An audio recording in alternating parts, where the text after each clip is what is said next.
औज़ुबिल्लाहिमिनश्शैतानिर्रजीम बिस्मिल्लाहिर्रहमानिर्रहीम। अस्सलाम वालेकुम। मैं हूँ वसी हसनैन हैदर और आप देख रहे हैं हमारा डिजिटल प्लेटफॉर्म। देखने का बहुत शुक्रिया।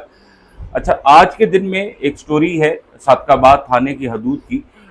एक खातून है, उन पर मुकदमा दर्ज होता है कत्ल का, और उनके साथ उसके बाद उस मुकदमे के बाद गिरफ्तारी होती है और अडयाला में अपने बच्चों के समेत वो जो है उनको कैद किया जाता है। उसके बाद जब उनकी रिहाई होती है और वो इंसाफ की अपील करती हैं।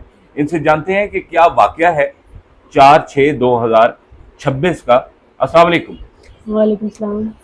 सबसे पहले तो आप ये बताइए कि जो थाना सादकाबाद की हदूद की आप रिहायशी हैं, ये क्या वाक़या था और क्या मसला हुआ जिस पर ये मुकदमा दर्ज हुआ? सर, ये वाक़या हुआ है 1/4/2026 को। मेरे दोनों भाई उनकी आपस में लड़ाई हुई ना। लड़ाई के दौरान मैं घर पे मौजूद नहीं थी, तो मुझे कॉल करके जो है ना वो बाज़ार से बुलाया गया। कॉल की मेरे भाई वक़ार की बेटी हलीमा ने, क्या आप घर आएँ, दोनों मतलब कि चाचू और मेरे पापा का झगड़ा हो रहा है तो आप घर आ जाएँ। मैं घर आई तो वैसे तनाज़ा मेरा और मेरे भाई का हमारा वरासती मकान है, मकान की वजह से चल रहा था, क्योंकि वो मुझे जो है अपनी जायदाद में से हिस्सा नहीं दे रहा था। मतलब कि ये सारा ड्रामा उसने मुझे हिस्से से बेदखल करने के लिए किया है। जब मैं घर आई तो उसने मेरे साथ झगड़ा वगैरह करना शुरू कर दिया। झगड़े के दौरान मुझे मारा पीटा, मेरे बच्चों को। और मेरे बच्ची है मेरी 9 साल की। इसने जो है ना अपने पापा को कॉल की, वो ड्यूटी पे थे, वो आर्मी में जॉब करते हैं। वो सीएमए से मैक्सिमम 20 से 25 मिनट में घर आए हैं। जब वो घर आए तो इतने में मेरे भाई वकार ने दूसरे भाई शबाब उनको भी बुला लिया अपने साथ। उन दोनों ने मिलके मेरे मियाँ को मारा और जो है हमें घर से निकाल दिया। और हमने सादकाबाद थाने जाकर एप्लीकेशन वगैरह दी, तो सादकाबाद वालों ने हमें भेज दिया कि आप जाएं बेनज़ीर हॉस्पिटल से अपना मेडिकल बनवा के हम वापस घर आए। मियाँ मेरे ड्यूटी पे चले गए। उसके बाद मामला बिल्कुल ठीक हो गया। मतलब इन्होंने दूसरे दिन वकार की जो मिसेस थी, वो पहले से बीमारी में मुब्तला थी। उनको गुर्दे का भी इशू था, जिगर का भी था, और वो आमला भी थी, और उनकी उम्र ज़्यादा होने की वजह से काफ़ी डॉक्टर से वो मिल चुकी थी। और वो दूसरे दिन सीपीओ के पास गई कि मैं, यानी कि मेरे हस्बैंड पे जो है ना क्रॉस पर्चे के लिए कि आपकी भाभी? जी जी। दूसरे दिन सीपीओ साहब के पेश हुई, फिर जो है ना मुख्तलिफ लोगों से मिली जुली। लेकिन जब इनका कोई चारा नहीं चला तो वकार जो मेरा भाई है, उन्होंने और उनकी बेटी ने, और वकार की एक साली है, सफ़िया नाम है उनका, और एक साले की वाइफ है, इन्होंने मिलजुल के एक अपने पास से कहानी बना के मेरी भाभी को कोई मेडिसिन दे दी। तो मेडिसिन के दौरान जो है 4 तारीख रात 11 बजे उनको हॉस्पिटल लेके चले गए। घर से बिल्कुल ठीक ठाक लेके गए, तो पिम्स में जाके एडमिट करवाया उनको। और उसके बाद तो कोई पता नहीं क्या हुआ, क्योंकि हम लोग तो गए नहीं है, लेकिन जो अजीज़ों का रब जाते रहे उनसे मिलने, वो कह रहे थे कि वो बिल्कुल ठीक है, नॉर्मल ये हालात में मुकदमा थी। और उसके बाद जो आपकी गिरफ्तारी है, इस हवाले से बताएं। मुकदमा फिर मेरी भाभी जो है 6 तारीख रात 6 बजे फोत हुई शाम।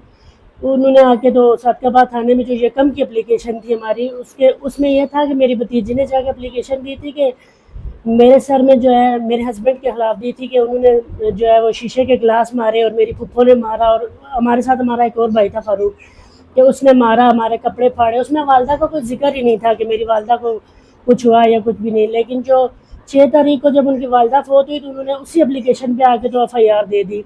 मतलब पुलिस ने भी इसमें कोई तहकीक नहीं की, जो है उन्होंने भी उसी एप्लीकेशन पे इनकी एफआईआर दे के 302 का मुकदमा बना दिया। 302 के मुकदमा बनाने के बाद इन्होंने जो है मुझे अरेस्ट करवाया। 23 दिन तक मैं जो है अपने बच्चों समेत अडयाला जेल में रह के आई हूँ। उसके बाद जो है मेरे मियाँ आर्मी में जॉब करते थे। आपके कितने बच्चे हैं? मेरे 3 बच्चे हैं। अच्छा, और क्या है वो उम्र है उनकी बच्चों की? बड़ी बेटी मेरी 9 साल की है, और बेटा उससे छोटा वो 8 साल का। अच्छा, और इनके साथ आप जी जो जी है जी वो जी अरेस्ट हुई हैं। जी बच्चे भी जी, बच्चे 23 भी दिन साथ। आपके जी साथ जी, जब पुलिस ने मेरे अडयाला घर जेल में? रेड किया तो मेरे घर पे कोई और मौजूद नहीं था कि मैं जिसके हवाले बच्चे करती। मैंने बहुत पुलिस से भी रिक्वेस्ट की, सबसे, मैंने कहा मेरे बच्चे छोटे हैं, लेकिन उन्होंने मेरी कोई बात नहीं सुनी। कितने बहन भाई हैं आपके, इनके अम, अलावा, वकार सत्ती के अलावा? मेरे 5 भाई हैं और हम 2 बहनें हैं। अच्छा। ठीक है, बाकी एक वकार और शबाब के अलावा बाकी सारे भाई मेरे साथ हैं, क्योंकि उनको पता है कि इसने गलत किया है।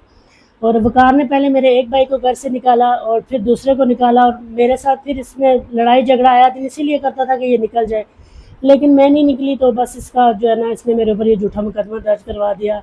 और उस दिन का इसने मुझे बेघर किया हुआ है। اور خود اکیلا جو ہے نا وہ سب کی جو ہے اس پہ قبضہ کر کے بیٹھا ہوا ہے۔ اچھا اب یہ بتائیے گا کہ یہ جو معاملہ ہے ابھی پولیس کا کیا کہنا ہے جب آپ کی بیل ہوئی اور اس کے سارے پولیس کا تو پولیس نے ہمارے ساتھ کوئی تعاون نہیں کیا، شفیق تفتیشی تھا ان کا، اس نے ہمارے ساتھ کوئی تعاون نہیں کیا، کچھ بھی نہیں، ٹھیک ہے۔ یہ میں جب جیل سے باہر آئی تو میں نے خود جا کے ایس ایس پی انویسٹیگیشن کو اپلیکیشن دی، کیونکہ مجھے پتا تھا کہ یہ واقعہ ایسے نہیں ایسے ہوا ہے، یہ ساری کہانی بنائی ہوئی تھی، جھوٹ تھا۔ میں نے خود اپلیکیشن دی اور انہوں نے جو ہے نا مختلف افسران کے پاس ہماری انکوائری رکھوا دی، 4 سے 5 دن ہماری انکوائری ہوتی رہی، اور اس انکوائری میں جو ہے انہوں نے دفعہ 302 توڑ کے 322 لڑائی جھگڑے میں اس اچھا ابھی 302 سے 322 پر شفٹ ہو چکی ہے آپ کی ایف آئی آر؟ جی 322۔ پھر انہوں نے میرے میاں کو جو ہے وہ تو آرمی میں تھے نا، تو انہوں نے آرمی میں لیٹر لکھ کے وہاں سے یونٹ سے ان کو اریسٹ کر کے لائے، 12 دن کے لیے انہوں نے ریمانڈ پہ رکھا، تو 302 میں انہوں نے ریمانڈ پہ رکھا، اور اگر ہماری انکوائری نہ ہوتی تو یہ میرے ہسبینڈ کو بھی 302 کے کیس میں انہوں نے جیل بھجوا دینا تھا۔ اب جو ہے نا وہ 322 میں اندر ہیں، تو انشاءاللہ آج کل میں ان کی ضمانت لگی ہوئی ہے تو ہو جائے گی بہت جلدی۔ نے جانی ہے ان کی گفتگو، اور منوان اگر دوسرے ان کے بھائی جو ہیں وقار ستی اگر اپنا جو ہے بیان ہمیں دینا چاہتے ہیں اور اپنا موقف بیان کرنا چاہتے ہیں تو وہ بھی ضرور و ضرور چلایا جائے گا، اور اسی طرح کی جو سٹوریز ہیں اس کے بھی ہم دوبارہ آپ کی خدمت میں حاضر ہوں گے، اور تب تک کے لیے اپنے اور اپنے پیاروں کا بہت سارا خیال رکھیے۔ اللہ نگہبان۔